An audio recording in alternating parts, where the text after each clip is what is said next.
هاديا مرشدا أشهد أن لا إله إلا الله وحده لا شريك له وأشهد أن محمدا عبده ورسوله أما بعد فإن أصدق الحديث كتاب الله وخير الهدي هدي محمد صلى الله عليه وسلم وشر الأمور محدثاتها وكل محدثة بدعة وكل بدعة ضلالة وكل ضلالة في النار أما بعد. Bapak-bapak, ibu-ibu, jamaah haji ya, konsorsium lah, Almira dan teman-teman. Alhamdulillah pada sore hari ini kita kembali melaksanakan kajian kedua kita. Kita maksimalkan di Madinah, kenapa? Sebab di Mekah itu sulit untuk melakukan kajian karena sangat crowded dan hotel-hotelnya juga beda dengan hotel di Madinah ya. Jadi kita fokuskan di sini sama nanti di hotel transit insyaallah kita akan cari. Tadi saya juga tidak jelaskan semuanya di Uhud karena berbeda nyampenya antara bis yang rombongan di Akik dengan rombongan di Al-Haram ya. Sebab kami berdua Ustadz di pembimbing di sini yaitu saya dan Ustadz Furqan ya. Ustadz Furqan ini kandidat doktor tarikh UIM ya, Universitas Islam Madinah. Bukan kaleng-kaleng gitu ya. Jadi jauh lebih senior lah ilmunya dari saya. Jadi itu pembimbing ibadah kita di dua rombongan itu ya. Tapi kalau mutawif itu ada Ustadz Fajar di Akik dan di mana di Haram ada Ustadz Wahyu ya kan. Cuma saya tidak bisa bersama-sama antum gitu karena habis kamar yang double untuk di Haram juga di Akik ya, maka ya saya minta sama Mas Ihsan lah gitu karena saya cuma bawa charger handphone itu sama istri satu, kami nggak kebeli dua. Jadi gantian kan susah kalau lain kamar, jadi harus satu kamar gitu.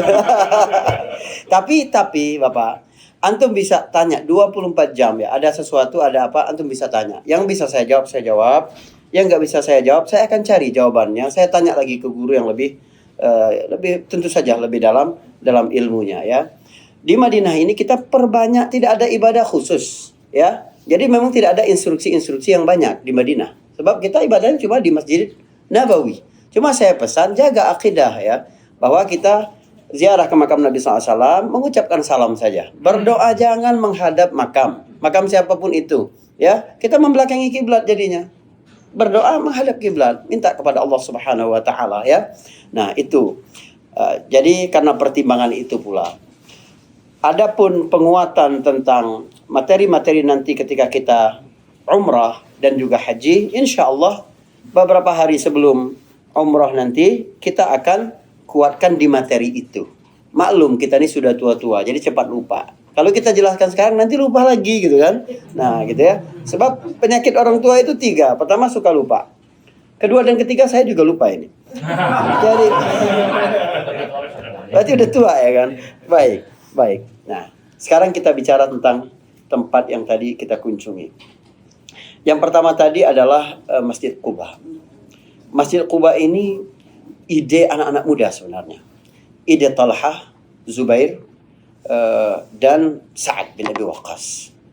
Jadi pengaruh dalam sejarah Islam anak-anak muda ini luar biasa. Itu di Quba.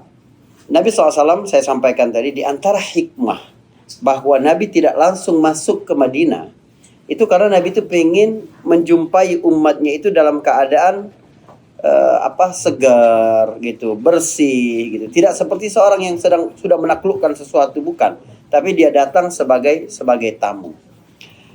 Di Quba ada beragam riwayat tentang berapa hari Nabi di Quba, tapi yang paling sahih, as-sahih riwayat ya, haula muddati iqamatin Nabi SAW fi Quba ya. Pendapat tentang ya, riwayat paling kuat tentang berapa hari Nabi di Quba itu adalah 2 minggu, 14 hari. Nabi tinggal di rumah Kalthum bin Hadam, itu nampak pemimpin di Quba. Tapi Nabi suka di rumah Al-Harith bin Khaythamah. Ya, Khaythamah ini, Al-Harith bin Khaythamah ini adalah sahabat yang masih bujangan, yang wafat di Badar. Ya, yang wafat di Badar. Jadi para sahabat itu lebih leluasa lah untuk mengunjungi, berkonsultasi, menemui Rasul Sallallahu Alaihi Wasallam, sebab tidak terhalang oleh keluarga. Karena kalau keluarga kan ada perempuan, itu membatasi gerak-gerak mereka. Baik. Lalu tadi kita mengunjungi ke Uhud. Tadi bapak-bapak, ibu-ibu sudah lihat ya. Uhud ini, saya ulangi, disebut dengan Uhud atau Gunung Tunggal itu karena posisinya sendiri terpisah dibanding rangkaian pegunungan dari Yaman di selatan sampai Syam di utara. Jadi gunungnya itu tidak terputus-putus, walaupun tidak tinggi memang gunung-gunung itu. Namun Uhud adalah gunung yang sendiri. Tapi memang kedudukan Uhud ini besar sekali. Di antaranya adalah hadis Nabi SAW, Uhudun jabalun yuhibbuna wa nuhibbuh. Uhud adalah gunung yang mencintai kita dan kita pun mencintainya. Subhanallah. Apa makna dari hadis ini? Jadi dalam studi hadis itu, bapak-bapak, ada yang disebut dengan hadis tahlili atau analitik hadis. Jadi seseorang mendengar satu penggalan hadis itu bisa mengambil banyak sekali buah-buah kebaikan di situ. Dan itu adalah fadlullah yu'tihi man yasha. Itu adalah keutamaan dari Allah yang Allah berikan kepada siapa saja. Jadi makanya ilmu itu luas sekali Allah berikan kepada manusia. Apa yang kita dapati dari hadis ini? Di antaranya adalah hadis ini mengukuhkan ayat bahwa segala sesuatu yang ada di alam semesta ini ada jiwanya, walaupun kita lihat itu mati. Subhanallah. Ya, Allah bilang kan begitu. Ya, mereka itu umamun mislakum, umat seperti kalian juga. Uhud adalah gunung yang mencintai kita dan kita mencintai dia. Berarti punya perasaan Uhud. Mimbar Nabi. Kalau antum nanti ke Museum Sirah Nabawiyah, bukan museum yang baru ini, Museum Safia ini namanya, ya, tapi ini bagus juga, masya Allah. Museum Sirah Nabawiyah ini, itu ada duplikat mimbar Nabi Sallallahu Alaihi Wasallam. Memang mirip betul seperti itulah mimbar Nabi. Masjid Nabawi ini pertama kan dibangun 30 kali 35. Ya, 30 kali 35 dan menghadap ke sini. Itu bagian menghadap ke Baitul Maqdis, menghadap ke belakang kiblat sekarang. Itu dibuat oleh sahabat ada 3 baris tiang kurma sebanyak 6. Jadi ada 18. 6 tiang kurma 3 baris. Berarti ada 18 tiang kurma. Sebab di situ tempat meletakkan atap. Waktu itu sholat sekitar itu. Ya. Kemudian ada lagi di bagian belakang 6 saja. Itu kemudian di atap, biasanya itu tempat para sahabat-sahabat untuk istirahat, termasuk ahlus sufa, sahabat-sahabat yang belum ada rumah, ya, belum menetap mereka, maka disitulah ditampung. Setelah perubahan arah kiblat tahun kedua Hijriah, ini kemudian dipindah ke 3 tiang itu, dibawa lagi ke ditambah 3 tiang seperti sama, jadi sama tiangnya itu. Nah, Nabi waktu itu khutbah atau ceramah, kalau Nabi letih, Nabi bersandar di salah satu tiang yang bagian tengah. Cuma waktu itu Nabi menggunakan tombak. Wibawalah, karena di depan sahabat sedang memberikan wejangan atau memberikan pidato. Jadi Nabi itu menggunakan tombak yang kemudian dicontoh oleh kita di Indonesia itu pakai tongkat. Sebenarnya tombak. Tapi itu digunakan Nabi sebelum ada mimbar. Ada seorang sahabat, lihat peran perempuan ya. Bagaimana mereka tetap berpikir apa yang bisa mereka berikan untuk Islam. Seorang perempuan dari Ansar itu berkata, "Ya Rasulullah, gimana kalau kami buatkan mimbar saja?" Subhanallah. Kata Nabi, ini ide bagus. Ini ide yang baik. Jadi segala sesuatu yang tidak berhubungan dengan ibadah mahdhah, maka nggak apa-apa ada perkembangan di situ. Tidak ada istilah bid'ah di situ. Kecuali ibadah mahdhah. Ini kan fasilitas yang memudahkan orang untuk melihat Rasulullah dari belakang. Ketika jamaah sudah banyak, sahabat perempuan ini ngusulkan kepada Nabi, gimana kalau kita bikinkan mimbar? Akhirnya lah dibuat mimbar. Mimbarnya mirip betul dengan yang ada di Museum Sirah Nabawiyah itu. Jadi misalnya di mimbar itu ada tempat Nabi biasa memegang tangannya, kayu yang bentuknya bulat seperti telur, oval. Dan itu bisa diputar-putar untuk memudahkan gerak tulang Nabi ini juga tidak kaku. Mimbar Nabi itu punya 3 anak tangga ya. Waktu Abu Bakar As-Siddiq menjadi khalifah sepeninggal Nabi, Abu Bakar adabnya kepada Nabi, gak mau dia berdiri di tempat Nabi berdiri. Tapi dia berdiri di bawah itu. Subhanallah. Makanya kuburan Abu Bakar dan Nabi juga bukan sejajar begini. Tapi kepala Abu Bakar di pundak Nabi. Ya, Umar juga begitu. Ketika menjadi khalifah, gak mau dia malah di tempat Abu Bakar, di bawahnya, yang paling bawah. Waktu dimakamkan, Umar juga dimakamkan di sejajar dengan pundak Rasul Sallallahu Alaihi Wasallam. Cuma memang waktu memakamkan Umar ini, orang menggali kuburnya itu terlalu dekat, sehingga ketika di bagian dekat kaki Abu Bakar terkena ada jempol Abu Bakar As-Siddiq dan berdarah ya. Padahal itu sudah 12 tahun setengah. Sebab Umar meninggal 10 tahun. Umar meninggal 10 tahun setelah Abu Bakar As-Siddiq meninggal dunia. Baik. Sampai di mana kita? Hah? Oh, mimbar tadi. Oke, berdarah. Ya. Jadi waktu mimbar pertama dibuat, ya, atau ini biar antum keingat nanti. Ingat saya terus insyaallah. Ada hadis yang biasa disampaikan oleh para ustadz kalau masuk bulan Ramadan ya. Bahwa Nabi naik ke mimbarnya, lalu naik ke tangga mimbarnya, lalu berkata amin. Lalu naik lagi berkata amin lagi. Lalu berkata lagi bilang amin lagi. Itu sebelum masa kampanye Pilpres. Jadi itu Nabi bilang amin sampai 3 kali. Itu di setiap anak tangganya tuh. Ya, jadi begitu turun, para sahabat nanya ke Nabi, Rasulullah dukung amin nih? Enggak, bukan gitu. Ya Rasulullah, ya Rasulullah, kenapa engkau melakukan sesuatu yang masih silakan Ibu. Ya. Mungkin bisa kasih jalan yang Ibu di dekat pintu ya. Ya Rasulullah, kenapa engkau melakukan sesuatu yang tidak biasa engkau lakukan? Kata sahabat. Maka Nabi berkata, tadi Jibril turun kepadaku dan berkata, ya, celakalah seseorang yang datang kepadanya bulan Ramadan, tapi dosa-dosanya tidak diampuni. Katakan amin, kata Jibril. Maka aku bilang amin. Naik tangga kedua, Jibril berkata, celakalah orang yang kedua orang tuanya masih hidup, atau salah satunya masih hidup, tapi itu tidak membawa mereka ke surga. Katakan amin, aku katakan amin. Lalu ketika aku naik yang ketiga, Jibril berkata, celakalah orang yang disebutkan namamu tapi tidak bersalawat kepadamu sallallahu alaihi wasallam. Ya. Maka katakan amin, aku katakan amin. Hadis ini tentang manusia yang celaka itu adalah manusia yang tidak bisa memanfaatkan momentum. Ramadan adalah momentum. Maka gunakan itu untuk momentum pensucian diri.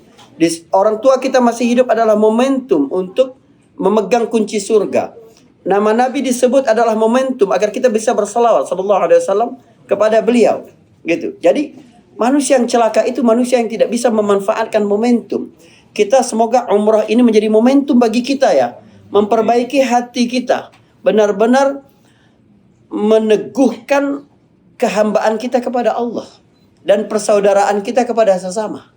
Ya, seberapa hati kita itu bersih melihat saudara kita dari negara manapun, apalagi dalam satu rombongan ini. Insya Allah semuanya bersaudara dan Allah buka ya kebersihan hati kita itu dari sifat sombong, merasa lebih daripada yang lain, sifat iri, sifat minder, sifat macam-macam ya, ingin dapat lebih banyak daripada yang lain. Itu ya serakah. Itu adalah hati yang kotor. Nauzubillah min dzalik, kita tidak dapat memanfaatkan momentum itu.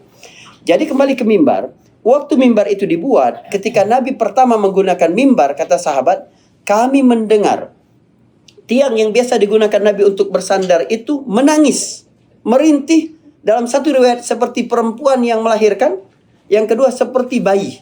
Jadi benar-benar menangis dan orang di masjid terdengar. Artinya memang benda-benda mati itu memiliki jiwa. Begitulah Nabi berkata, Uhud adalah gunung yang mencintai. Mencintai adalah kata kerja hati, mencintai ya. Begitu. Ya. Jadi mencintai itu ibu-ibu, ini buat ibu-ibu aja. Mencintai itu insting. Ya. Tetapi ekspresi mencintai itu budaya. Jadi dilatih.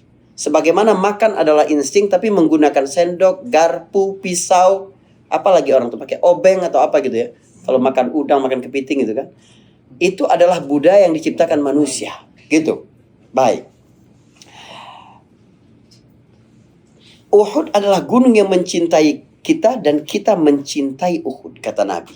Jadi bagian dari rasa cinta kita mengikuti sunnah Nabi, kita cinta dengan gunung Uhud itu. Ya, karena nanti Dajjal di akhir zaman nanti tidak bisa masuk karena terhalang oleh bukit Uhud itu juga.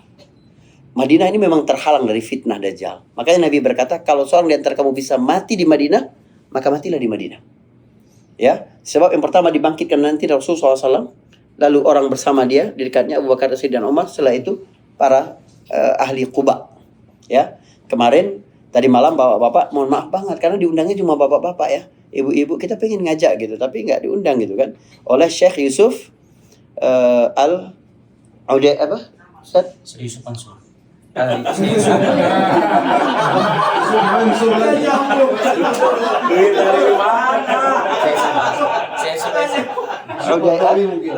nama? Enggak, syirkahnya itu Utair ya, Syekh Yusuf Utair. Tadi malam ini bapak-bapak ini makan onta semua bu, gitu ya. Padahal kambing ya, kambing. Dan kita disambut itu luar biasa ya. Dia itu duduk itu bersama jamaah yang lain, tidak ada kursi khusus, nggak ada gitu. Jadi duduk dengan yang lain, ya Allah, nggak kelihatan sama sekali dari pakaiannya. Tapi dia pemilik banyak hotel di Mekah dan Madinah, termasuk hotel Safwa yang ada di samping menara jam itu, ya. Itu hotel bintang 5 di situ dia, dan punya tambang emas, pokoknya bu, dia batuk keluar rial, bersin keluar rial gitu ya. Apa-apa aja dia bergerak satu langkah keluar rial gitu ya. Tapi Masya Allah, tawaduknya luar biasa. Rupanya dia tidak mau meninggalkan Mekah dan Madinah. Jadi kalau dia tidak di Madinah, berarti dia di Mekah. Dan dia cuma mau akhirnya adalah di Quba. Jadi dia pengen dimakamkan di Quba. Itu Syekh Yusuf Al-Utair ini. Baik. Uhud. Nabi SAW juga sering sekali mendidik para sahabatnya itu, dan Nabi suka jalan ke situ. Suatu hari Nabi SAW bersama Abu Bakar As-Siddiq, ya, Nabi, Abu Bakar, Umar dan Utsman pergi ke Gunung Uhud. Waktu mereka di atas bergetar ya, atau gempa atau apa gitu Gunung Uhud itu, Nabi menancapkan tongkatnya dan berkata, "Uthbut Uhud, diamlah wahai Uhud, ya. Fama alaika illa nabi wa siddiq wa syahidain." Diam kamu Uhud, sebab sekarang yang ada di atasmu tidak lain adalah seorang nabi, seorang siddiq yaitu Abu Bakar, dan 2 orang syahid. Berarti Nabi sudah tahu bahwa Umar dan Utsman pasti bakal mati dibunuh. Ini disebut dengan nubuah. Jadi ramalan wahyu tentang masa depan itu disebut nubuah. Nabi menyebut Konstantinopel akan ditaklukkan, Roma akan ditaklukkan, itu pasti itu. Atau Nabi berkata bahwa orang-orang musyrik tidak akan terjadi kiamat sampai orang-orang musyrik itu diperangi dan mereka akan dibunuh oleh kaum muslimin. Jadi negara manapun dari negara muslim dan negara Arab, normalisasi hubungan dengan Saudi, setuju atau tidak dengan solusi 2 negara, bikin kesepakatan dagang, percuma, bahwa akhirnya pasti berlaku apa yang disebutkan Nabi, bahwa kaum muslimin bakal berjumpa dengan Yahudi itu dengan bahasa senjata. Udah, pasti kita bakal perang. Dan kita yang akan menang, membunuh mereka itu kita. Itu keyakinan kita ya, dengan wahyu. Sebab yang nyebut ini adalah Nabi SAW. Wa ma yantiqu 'anil hawa in huwa illa wahyu yuha. Jadi Nabi sudah sebutkan bahwa Abu Bakar dan bahwa Umar dan Utsman itu syahid di jalan Allah Subhanahu wa taala. Baik. Pernah juga Nabi begini. Ini kita kenalan dulu dengan Gunung Uhudnya. Gunung Uhud itu 4 mil ya dari Masjid Nabawi kalau jalurnya lurus. Jalur lurus itu adalah dari pintu 22 itu terus, itu sudah jadi pelestariannya. Ya. Saya nggak pernah nyampe karena selalu tergoda dengan kafe Kifah itu. Kifah itu melambai-lambai, kalau saya mau jalan itu Kifah melambai-lambai ya. Boleh tuh besok pagi. Boleh banget Pak, boleh banget Pak ya. Tapi besok kita habis subuh mau keliling sini. Atau malam ini juga bisa kita keliling nanti. Jadi besok subuh kita bisa ngopi. Kifah itu artinya jihad ya, sama. Kifah, nidal, jihad. Itu bahasa Arab semua artinya. Jadi Nabi pernah satu hari bersama sahabat Abdullah bin Mas'ud. Siapa tahu Abdullah bin Mas'ud? Abdullah bin Mas'ud ini orang Mekah tapi bukan Quraisy. Ada Ustaz, ada. Kan kemarin lusa saya sampaikan Quraisy itu adalah 12 suku yang bergabung di dalam Mekah plus 2 suku di luar Mekah. Ibnu Mas'ud itu dia bukan Quraisy, tapi dia orang Mekah. Tapi dia bukan 12 suku utama yang kemudian bergabung menjadi Quraisy itu. Ibnu Mas'ud ini pernah naik ke korma, tersingkap betisnya, para sahabat menertawakan karena betis Ibnu Mas'ud itu kecil. Nabi merah muka Nabi dan berkata, demi Allah, di sisi Allah betis Ibnu Mas'ud itu lebih berat daripada Uhud. Subhanallah, ya. Jadi memang selalu di hati Nabi Uhud itu ya. Dari hadis tadi juga kita dapati bahwa manusia punya standar tapi Allah punya standar. Di standar manusia lihat, Ibnu Mas'ud cowok kok betisnya kecil. Tapi Allah punya standar lain, bahwa dia lebih berat daripada Uhud. Baik. Satu hari Nabi pernah berjalan dengan Abdullah bin Mas'ud ke Gunung Uhud. Begitu sampai di Gunung Uhud, Nabi itu bilang begini kepada Ibnu Mas'ud. Apa pendapatmu, hai Ibnu Mas'ud, kalau aku punya emas sebesar Gunung Uhud ini? Subhanallah, ya. Coba Anda suruh ajak teman Anda gitu ya, ngelihat satu gunung gitu, terus tanya ke dia. Misalnya ke gunung apa yang di Bogor itu? Gunung Salak gitu ya. Nah, tanya ke teman Anda, kalau gua punya emas sebesar Gunung Salak ini, lu ngira gua bakal apain? Kalau dia bilang lu akan jalan-jalan, beli rumah begini, beli dunia semua, wah berarti perlu muhasabah kita. Tapi kalau kita memang dikenal sebagai orang yang terus mendukung agama, ketika Anda bilang begitu, teman Anda akan berkata bahwa pasti lu akan wakaf, pasti lu akan bikin pesantren, pasti lu akan bangun masjid, pasti lu akan bantu orang miskin, pasti. Subhanallah. Coba lihat bagaimana kita kadang perlu untuk bertanya kesan orang lain kepada kita. Kenapa? Sebab setiap kita itu memiliki blind spot, titik buta yang tidak bisa dilihat kecuali oleh orang luar. Truk itu kan kalau besar, makanya semakin besar seseorang, derajat seseorang, jabatan seseorang, semakin besar blind spotnya itu. Ya, di truk-truk besar itu ditulis, kalau Anda bisa baca ini berarti Anda berada di blind spot. Sopir nggak bisa lihat, gitu. Jadi hati-hati, semakin tinggi kita dalam kedudukan sosial, harta, kecantikan, kegantengan, kedudukan di tengah masyarakat, maka semakin banyak blind spot. Maka kita butuh punya coach dalam hidup. Gak boleh sama sekali kita melalui satu episode dalam hidup ini tanpa pelatih. Manusia ini butuh pelatih, Pak. Sepintar apapun dia. Siapa petinju paling legendaris? Muhammad Ali. Muhammad Ali punya pelatih apa tidak? Punya. Kalau Muhammad Ali diadu sama pelatihnya, menang siapa? Menang Muhammad Ali. Tapi kenapa tetap butuh pelatih? Sebab pelatih akan melihat ya blind spot dalam diri Muhammad Ali. Maka Nabi tanya ke Abdullah bin Mas'ud, kalau aku punya emas sebesar gunung Uhud, kira-kira aku apakan? Kata Ibnu Mas'ud, Allah dan Rasulnya lebih tahu. Lalu Nabi berkata, aku akan bayar hutangku kepada si fulan, kepada si fulan, kepada si fulan. Selebihnya aku akan infakkan ke sini, nafkahkan ke sini, zakat ke sini, wakafkan ke sini. Pokoknya disebutkan Nabi semuanya, sehingga tidak bersisa sama sekali. Kata-kata Nabi itu ya tertanam dalam sekali dalam diri Ibnu Mas'ud. Pada masa Umar, dia panjang umur ya. Di masa Umar, di mana harta berlimpah, ghanimah, harta rampasan perang itu banyak sekali. Ibnu Mas'ud justru menyingkir dari pusat kota Madinah ini ke agak pinggir. Ya, ke pinggiran kota Madinah karena takut dengan fitnah dunia. Itu Abdullah bin Mas'ud. Baik. Sekarang kita bicara tentang peristiwa penting yang ada di Gunung Uhud itu. Peristiwa paling penting yang terjadi di Gunung Uhud adalah Perang Uhud. Kapan terjadi Perang Uhud? Pertengahan bulan Syawal tahun ketiga Hijriah. Informasi intelijen sampai ke meja Rasul Shallallahu Alaihi Wasallam bahwa orang-orang Quraisy itu tengah menyiapkan pasukan untuk menuju Madinah. Rupanya yang memprovokasi itu adalah Yahudi Bani Quraidah. Ya, bahwa kalian tuh bisa menang. Kemarin itu kebetulan saja di Badar gini-gini. Apa kalian nggak dendam? Pokoknya dipanas-panasin.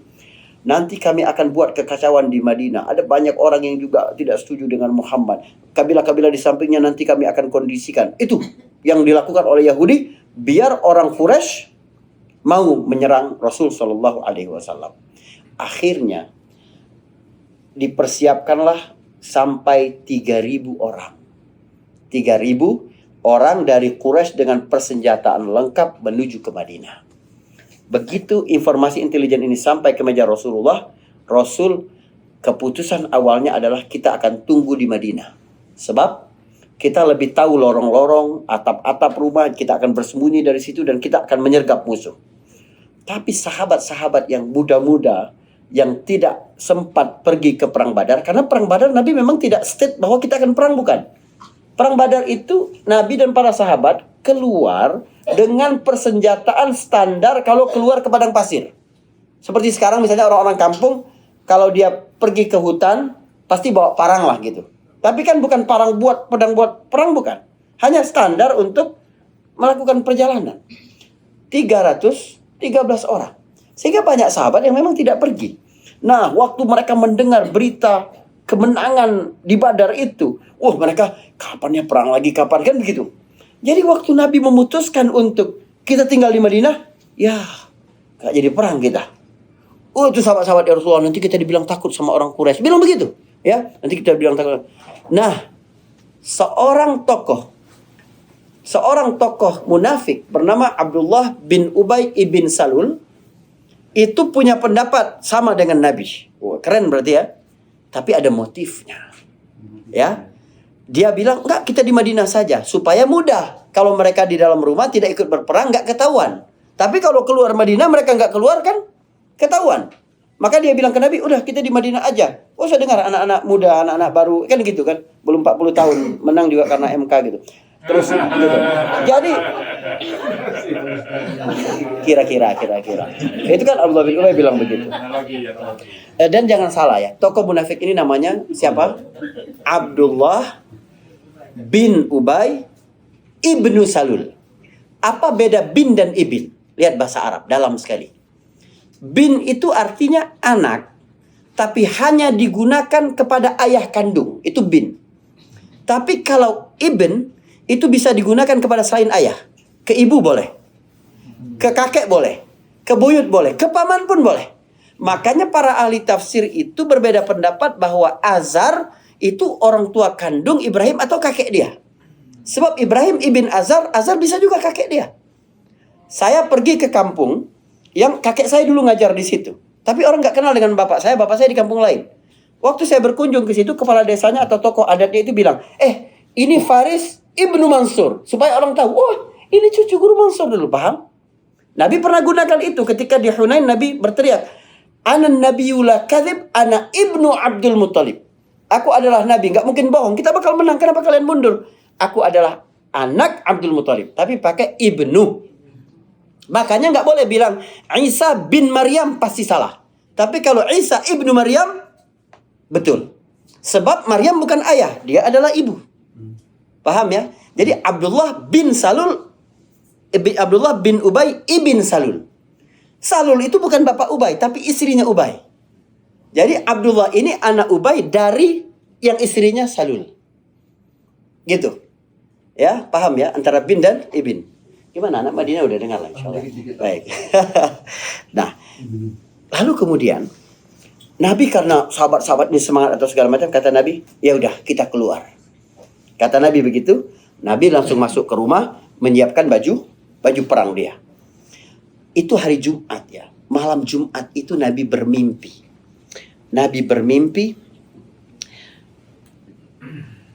Ada sapi yang disembelih. Dan pedangnya itu ada yang rusak, bertakik.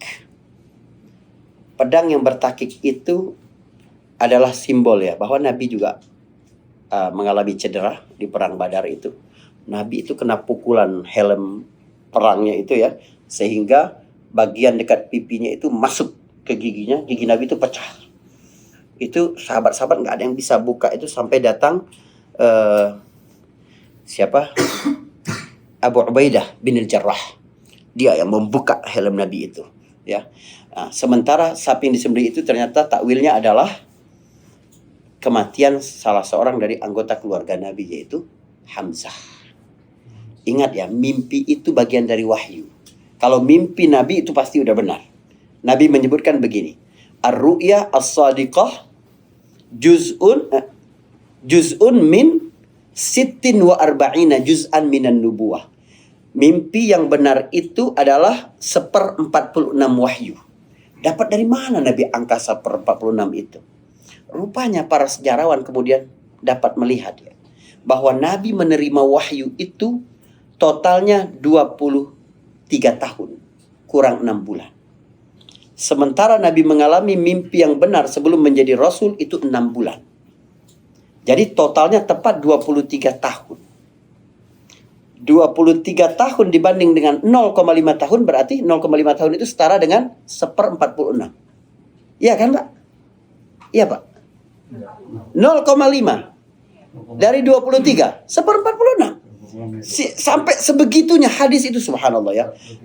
Angkanya luar biasa coba. Ya, Nabi bilang mimpi yang benar itu adalah 1/46 dari wahyu. Karena itu para ulama menyebutkan bahwa Anda bohong dosanya besar. Tapi kalau Anda bohong mimpi itu lebih besar lagi. Jadi jangan bohong. Tadi malam aku mimpi loh Bapak kamu begini-begini, jangan. Itu 1/46 wahyu. Ya, karena Allah kadang memberikan isyarat kepada hamba-hambanya yang mukmin itu memang melalui mimpi. Mimpi itu ada dua kata Nabi. Ada mimpi yang benar, ada hanya waswasa dari syaitan. Ya, begitu. Pernah begini. Imam Malik itu bermimpi didatangi oleh malaikat maut. Lalu dia langsung tanya, berapa sisa umur aku? Kata malaikat itu, nunjukin 5 jari dia. Bangun dia ketakutan, 5 hari apa 5 minggu? Apa 5 bulan kan begitu. Akhirnya ditanyalah ke Ibnu Sirin. Ya. Kata Ibnu Sirin, apa artinya itu? Kata Ibnu Sirin, artinya malaikat itu bilang, kamu bertanya 5 perkara gaib yang gak ada yang tahu. Ya, kapan kiamat, besok terjadi apa, seorang mati, kemudian rezeki, kemudian gitu-gitu.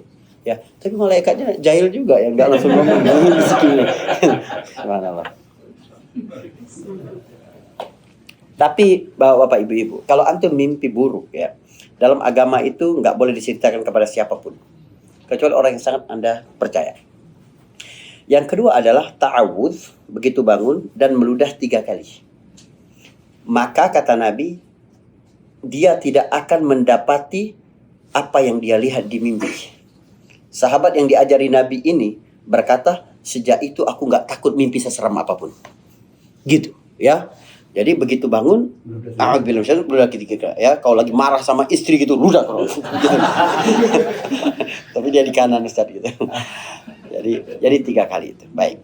Nabi, ya kan Pak, sering ributnya sama istri gitu. Jadi Nabi kemudian memutuskan untuk keluar menuju Uhud.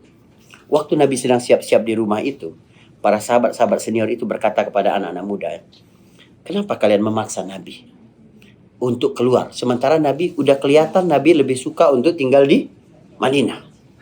Jadi waktu Nabi keluar sudah dengan pakaian perang lengkap, para sahabat tadi mencegat Nabi lagi. Ya Rasulullah, kami ikut engkau. Kalau engkau putuskan di dalam Madinah, udah deh kita di dalam Madinah saja. Tapi kalau keluar, kami ikut keluar. Kata Nabi, pantang bagi kami para Rasul, kalau sudah pakai pakaian perang, untuk mundur. Sudah. Gitu. Kayak kita. Udah pakai pakaian ihram, udah. Ya, insya Allah. Apapun halangan-halangan, rintangan-rintangan, kita akan coba, ya, kita coba hadapi itu. Insya Allah, Allah berikan kemudahan-kemudahan. Baik. Kemudian keluarlah para sahabat itu bersama Nabi 1.000 orang. Tetapi di tengah perjalanan 300 orang di bawah pimpinan Abdullah bin Ubay bin Salul ini berlipat mundur. Apa kata Abdullah bin Ubay? Muhammad lebih dengar anak-anak yang masih hijau dibanding dengan aku. Abdullah bin Ubay itu kan hampir diangkat menjadi pemimpin di Madinah. Gagalnya karena Nabi masuk. Jadi dia itu benci kepada Nabi itu karena ada kepentingan interestnya yang tertunda gitu ya, atau yang terganggu. Banyak orang menolak kebenaran itu bukan karena tidak sampai kepada dia ilmu, tapi karena mengganggu kepentingan dunianya. Setan itu datang kepada kita, nggak pernah setan itu membawa dua. Ini yang benar, ini yang salah. Kalau setan bawa begitu, manusia punya fitrah pasti milih yang benar. Setan selalu membawa kebenaran dan kepentingan. Memang sih harusnya jujur. Tapi kalau kamu jujur, orang lain menjabat bisa begini. Kalau untuk kamu nggak dapat, proyek-proyeknya harus begini. Lihat, yang batilnya itu disembunyiin. Tapi kepentingan nih, ya udahlah, ambillah. Kan begitu. Jadi setan selalu bermain dengan manusia itu pada maslahah atau interest, kepentingan. Abdullah bin Ubay bin Salul kemudian memprovokasi pengikutnya, 300 orang kembali ke Madinah. Kita bisa bayangkan bagaimana suasana psikologis Nabi. Meninggalkan para perempuan, anak-anak di Madinah. Lalu ada 300 orang yang kemudian ke Madinah. Dan itu mereka mau untuk mencelakakan kaum muslimin. Jadi Nabi SAW dalam keadaan, subhanallah, waktu keluar ke Uhud itu. Jadi berkurang 300 orang sehingga tinggal 700. Berhadapan dengan 3.000 pasukan dari Quraisy. 3.000 pasukan Quraisy tadi datang dari tempat kita parkir bis tadi, ya. Nah, sehingga pasukan kaum muslimin dibuat Nabi berbaris. Dan itu adalah strategi pertama dalam perang dengan menggunakan barisan. Biasanya nggak begitu. Jadi dibariskan oleh Nabi SAW dari sisi gunung Uhud yang tinggi itu sisi sebelah kanan, sampai ke Jabal Ainain tadi, yang kemudian disebut dengan Jabal Rumat. Ya, Jabal Ainain, gunung dua mata, karena pergerakan mudah banget diawasi dengan dua mata di situ. Tapi kemudian dikenal dengan gunung para pemanah. Nabi menempatkan 50 orang sahabat terbaik dalam memanah, dipimpin oleh Abdullah bin Jubair. Pakai jim, bukan pakai Z ya. Agak susah sedikit kalau orang Sunda ini, bedainnya. Abdullah bin Zubair itu menantu Abu Bakar. Kita bicara kemarin. Suami dari siapa? Bu, suami siapa? Abdullah bin Zubair. Asma binti Abi Bakar. Ya Allah, subhanallah ya. Ya, orang tua tadi. Oke, nggak apa-apa. Suka lupa. Jadi Abdullah bin Jubair. Nabi sengaja tidak membuat sahabat ini maju ke depan. Kalau mereka berada di lapangan yang luas, maka pasukan yang 3 kali atau 4 kali lebih banyak dari jumlah mereka pasti dapat mengepung mereka dengan mudah, ya kan? Dikit lawan 4 kali lipat, pasti dikepung. Jadi mereka dipaksa oleh Nabi akses musuh menuju ke kita hanya melalui depan. Sehingga lawannya harus satu-satu dong. Karena nggak bisa 3.000 orang langsung berhadapan, nggak bisa. Cuma mereka berlapis saja. Tapi subhanallah strategi Nabi. Dan Nabi berkata kepada 50 orang sahabat yang di Jabal Ainain ini, apapun yang terjadi kamu nggak boleh turun. Kamu melihat kami memperoleh kemenangan, jangan turun juga. Sampai ada utusan, aku yang kirim, nyuruh kalian turun. Atau kamu melihat kami dimakan oleh burung-burung pemakan bangkai, kalian juga jangan turun. Sampai ada utusan yang datang kepada kalian, nyuruh kalian turun. Clear banget pesan Nabi. Lalu terjadilah peperangan. Khalid bin Walid adalah pemimpin pasukan di sayap kanan. Di musuh, orang musyrik. Waktu itu belum memeluk Islam. Kemudian Abu Sufyan di tengah dan Ikrimah bin Abi Jahal di kiri. Mereka datang menyerbu. Khalid bin Walid itu ahli strategi ya. Dia ngelihat kunci kemenangan kaum muslimin ini karena mereka cuma bisa diambil dari depan. Cara kita supaya ke belakang harus ambil alih gunung Jabal Ainain atau Jabal Rumat. Maka dia coba ke situ. 3 kali Khalid bin Walid mencoba, tapi gagal. Karena dari atas lebih enak. Sehingga mereka tidak bisa maju. Ya, jadi Khalid bin Walid tahu bahwa kunci pertahanan kaum muslimin ada di pemain naturalisasi. Ada di Jabal Rumat ini, ya, Abdullah bin Jubair dan pasukannya. Maka terjadi peperangan dan benar-benar kaum muslimin memperoleh kemenangan. Orang-orang musyrik itu mundur menuju ke Mekah. Ya, tapi memang mutar karena jalur Madinah harus begitu. Masuk Madinah nggak bisa langsung dari arah selatan. Bapak-bapak, ibu-ibu ya. Begitu mereka ini mundur, banyak meninggalkan harta-harta rampasan perang mereka. Kaum muslimin yang di bawah itu mengumpulkan harta rampasan perang. Yang berada di atas melihat, orang-orang sudah mengambil harta rampasan perang. Maka mereka berlari dari atas sambil berteriak, Al-ghanimah, Al-ghanimah. Antara pasang perang, antara pasang perang. Gitu. Kata Abdullah bin Jubair, bukankah Rasulullah sudah larang kita untuk tinggal? Itu kan waktu perang, sekarang udah selesai perangnya. Turun semua mereka kecuali 10 orang yang tetap berada di atas. Khalid bin Walid sudah jauh ngelihat, Jabal Rumat kosong. Langsung diatur strategi, pasukan dia disuruh mutar. Ya, dari suruh mutar, kemudian dapat menguasai Jabal Rumat tadi. Mulailah kekacauan terjadi. Itu luar biasa. Sampai isu Nabi terbunuh. Itu membuat kaum muslimin lari tunggang langgang. Ada yang lari ke bukit, ke atas gunung Uhud. Ada yang lari ke arah Madinah. Dosa besar ya, lari dari perang itu dosa besar. Dan itu adalah musibah. Makanya Allah menyebut peristiwa Uhud ini adalah musibah. Baik. Lalu perang berkecamuk dan syahidlah 70 orang sahabat. Di antaranya adalah sahabat-sahabat besar. Seperti Hamzah bin Abdul Muthalib, paman Nabi, sekaligus teman bermain Nabi, sekaligus saudara sesusuan Nabi. Nabi punya 2 ibu susu. Yang pertama Suwaibah, yaitu pelayan perempuan Abu Lahab. Yang kedua adalah Halimatus Sa'diyah. Suwaibah ini adalah seorang budak, hamba sahaya perempuan. Punya anak Masruh. Ya, waktu seumur dengan Nabi, Nabi menyusui bersama itu. Dan yang bersamanya juga Hamzah bin Abdul Muthalib. Jadi Hamzah itu saudara sesusuan Nabi. Selain paman, saudara sesusuan Nabi. Ada hikmah di sini, bapak-bapak, ibu-ibu berbahagia.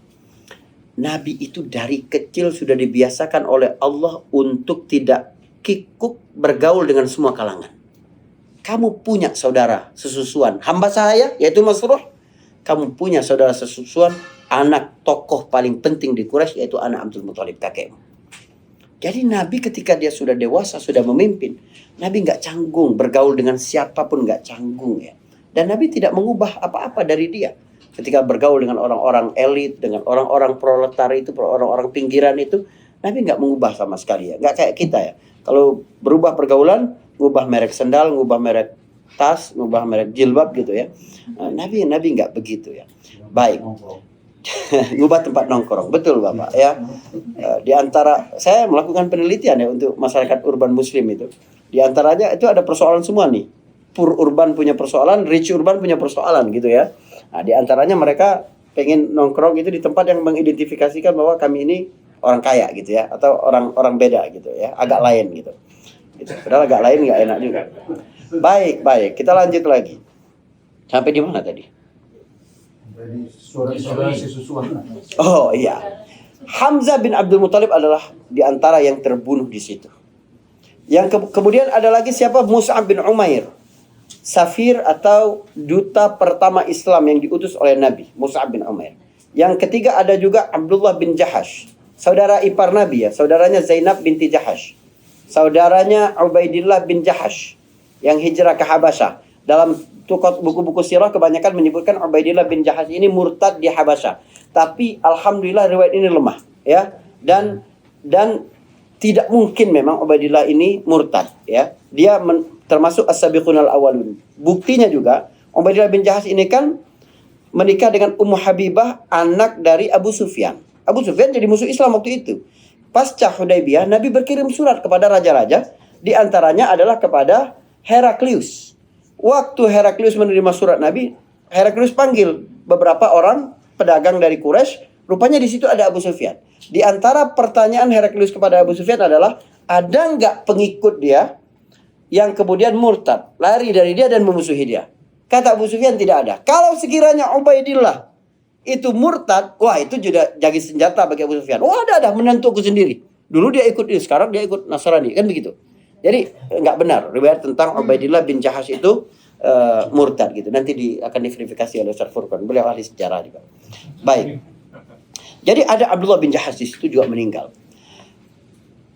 Mus'ab bin Umar ini adalah duta pertama di dalam Islam. Memang Nabi lihat memilih ya duta itu. Bagaimana dia juga menarik. Mus'ab bin Umar ini kan seorang anak elit di Quraisy. Dan dia sangat memperhatikan tampilan dia. Jadi nggak apa-apa kita memperhatikan tampilan itu, nggak apa-apa ya. Berpakaian itu bukan cuma menghormati orang lain, tapi cara kita menghormati diri kita sendiri. Asal tidak berlebihan. Mus'ab bin Umair itu dia punya parfum itu custom. Sehingga kalau dia lewat, gadis-gadis Quraisy itu sudah tahu, ini Mus'ab. Gitu. Ya, karena nggak sama dengan yang lain gitu ya. Jadi bukan dari Arabian Oud atau Abdul Samad gitu. Baik. Hamzah, kematian Hamzah ini memang benar-benar melukai hati Nabi SAW. Karena itu adalah paman dia, itu adalah kawan akrab dia, dan itu adalah saudara sesusuan dia. Juga Nabi ini terluka karena Hamzah meninggal dunia dengan cara yang sangat menyakitkan ya. Ya, dibuka itu sampai bolong, organ tubuhnya juga dikeluarkan ya. Ya, biadab lah kita sebut waktu itu. Makanya Rasulullah 5 tahun setelah kejadian ini, ketika Fathu Makkah, membebaskan kota Makkah, itu Wahsy yang membunuh Hamzah itu kan mau lari. Tapi ada sahabat yang melihat, kata sahabat, Wahsy, dia itu Nabi. Kalau kamu memang meyakini kebenaran dia dan kamu datang, pasti dia akan terima. Sebab Islam itu menghapus segala yang sebelumnya. Jadi pasti dosa sebesar apapun diampuni. Maka Wahsy pun datang kepada Nabi, dan Wahsy bersyahadat kepada Nabi. Setelah bersyahadat, Nabi berkata kepada Wahsy, Anta Wahsy, kamu ini Wahsy kan? Iya ya Rasulullah, cemas Wahsy. Alladzi qatala Hamzah, yang membunuh Hamzah. Iya ya Rasulullah. Kata Nabi bilang kepada Wahsy, hal tastati' an taghiba anni wajhak. Bisa enggak setelah ini kamu enggak menampakkan wajahmu di depanku, kata Nabi. Jadi Nabi menerima sebagai Rasul, tapi Nabi sebagai manusia tidak bisa melupakan peristiwa traumatik yang menimpa pamannya itu. Nabi kalau melihat Wahsy, pasti teringat kejadian pada Hamzah. Sejak itu Wahsy memang tidak pernah berjumpa Nabi. Padahal Wahsy bagus sekali keislamannya, dan dia yang menyerang paling depan Nabi palsu Musailamah Al-Kadzab. Musailamah Al-Kadzab itu nama aslinya Maslamah ya. Maslamah. Jadi orang Arab dulu kalau menghina seseorang itu menggunakan isim tasghir atau mengecilkan. Jadi misalnya nama orang itu Jundi, dipanggil sama dia Junaid. Jundi itu artinya tentara, Junaid berarti tentara kecil gitu. Faris berarti penunggang kuda, kesatria. Dia panggil Furais, penunggang kecil gitu, kesatria kecil gitu ya. Jadi selalu dikecilkan gitu. Tapi kalau untuk perempuan itu bermakna memanjakan ya. Nggak apa-apa kalau antum dipanggil dengan isim tasghir perempuan oleh suami, itu berarti panggilan manja, nggak apa-apa. Jadi Musailamah Al-Kadzab ini kemudian dibunuh oleh Wahsy itu. Baik. Ini waktunya ternyata cepat sekali gitu ya. Tapi antum juga bosan. Udah lama kok Ustaz gitu. Kita langsung aja ya kepada pelajaran-pelajaran yang kita ambil dulu. Yang pertama kali saya ingin sampaikan bahwa saya tidak setuju kalau orang menyebut kaum muslimin itu mengalami kekalahan di Uhud. Sebab adat dalam peperangan ketika itu, pemenang akan tinggal selama 3 hari di tempat pertempuran untuk menunjukkan bahwa kami yang berkuasa sekarang. Tapi waktu kaum muslim mendapati musibah itu dan orang musyrik sudah melakukan yang mereka lakukan itu, mereka langsung pergi ke Mekah. Tidak 3 hari di situ. Karena mereka takut akan ada serangan balik. Berarti mereka tidak yakin juga dengan kemenangan mereka. Coba kita lihat bahasa Al-Quran menyebut Uhud apa. Enggak ada Allah sebut kekalahan, tidak ada. Tapi Allah menyebutnya sebagai musibah. Dalam surat Ali Imran ini ya, awalamma asabatkum musibatun, Allah menyebut perang Uhud itu musibah. Qad asabtum mithlaiha qultum anna hadha qul huwa min indi anfusikum innallaha ala kulli syai'in qadir. Maka kenapa heran kamu ketika kamu ditimpa musibah pada perang Uhud? Sementara di Badar dulu kamu sudah menimpakan musibah kepada musuh kalian 2 kali lipat lebih buruk lagi. Musuh kalian mengalami kekalahan lebih buruk 2 kali lipat. Ya, kalian berkata, kok bisa ini terjadi? Katakan ya Muhammad, itu karena perbuatan kalian sendiri.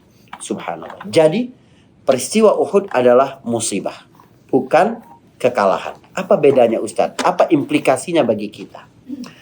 Musibah itu, ya teman-teman sekalian, awalamma asabatkum musibah. Apa arti asabah? Kata kerjanya asabah ya, bentuknya musibah. Asabah itu arti asalnya adalah tepat sasaran. Jadi kalau saya memanah tepat kena itu, orang Arab akan bilang laqad asabtah. Udah tepat itu. Jadi Allah ingin berkata bahwa setiap musibah yang menimpa seseorang itu nggak mungkin salah orang, salah waktu, salah komposisi, nggak ada. Itu sudah diatur demikian rupa oleh Allah. Berarti ada kebaikan di situ, ada pelajaran di situ. Maka tugas kita sekarang melihat di mana musibah Uhud dan apa pelajaran yang dapat kita ambil. Di mana musibah Uhud? Bapak, ibu-ibu, bantu saya jawab. Musibahnya tidak boleh meninggalkan perang. Pada meninggalkan perang. Oke, apa lagi? Tidak sesuai dengan perintahnya Rasul. Ya, tidak ikut perintah Rasul. Terus, apa lagi musibah di Uhud? Meninggalnya 70 sahabat, ya kan? Baik. Sebenarnya meninggalnya 70 orang sahabat itu tidak musibah. Sebab mereka memperoleh syahid, dan syahid itu adalah anugerah paling tinggi yang bisa diperoleh orang-orang mukmin. Karena itu kita semua harus punya cita-cita syahid. Ya, siapa yang tulus dalam hatinya bercita-cita untuk syahid, maka Allah akan catat syahid walaupun dia meninggal di atas tempat tidurnya. Baik. Musibahnya adalah penyebab 70 orang ini syahid. Itu musibahnya. Tidak mendengar perintah Rasul tadi. Kemudian apalagi cinta kepada dunia, ya kan? Kemudian putus asa, mereka lari tunggang langgang. Kemudian dosa besar, yaitu lari mundur dari peperangan. 4 ini adalah musibah kaum muslimin di perang Uhud. Tapi setiap musibah selalu ada pelajaran-pelajaran. Apa saja pelajaran di Uhud? Pertama, dia merupakan cara Allah memfilter siapa yang benar-benar beriman dan siapa yang munafik. Sebab ketika kaum muslimin ditimpa kesulitan, maka kaum munafik akan berani menampakkan diri mereka. Kalau kaum muslimin ini kuat terus, orang munafik pasti tiarap. Tapi kalau orang berani memusuhi Islam terang-terangan, berarti umat Islam sedang lemah. Jadi begitu kaum muslimin mengalami musibah itu, wah, orang-orang munafik berani menampakkan diri mereka. Kan udah aku bilang Muhammad ngapain keluar, kan begini. Wah, jadi ketahuan dong. Iya kan? Kalau Nabi SAW itu sudah diberitahu Allah siapa saja yang munafik. Tapi ini pelajaran bagi orang-orang mukmin siapa?